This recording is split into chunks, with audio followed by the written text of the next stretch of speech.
이용구 법무부 차관 택시기사 폭행 사건과 관련해선 경찰의 봐주기 수사 의혹이 있었죠. 새로운 국면에 접어들었습니다. 당시 이 차관이 평범한 변호사로만 알았다는 게 그동안 경찰 주장이었는데요.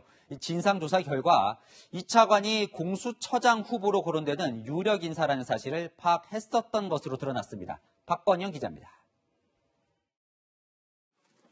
이용구 법무부 차관의 택시기사 폭행 사건이 일어난 건 지난해 11월 6일. 차관에 취임하기 전 변호사 신분이었습니다.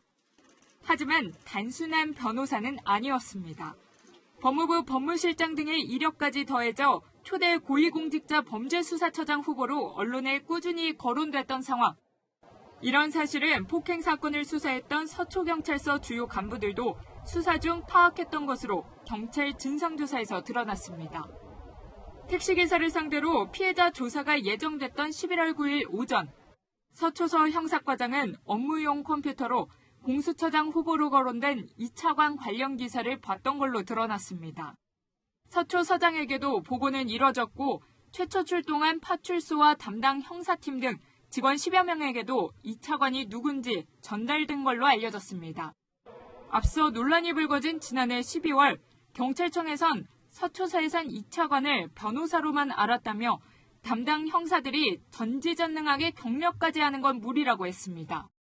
당시 수사를 맡았던 형사과장은 물론 서초서장도 모두 변호사 출신이어서 경찰의 이런 해명은 또 다른 의혹을 낳았습니다.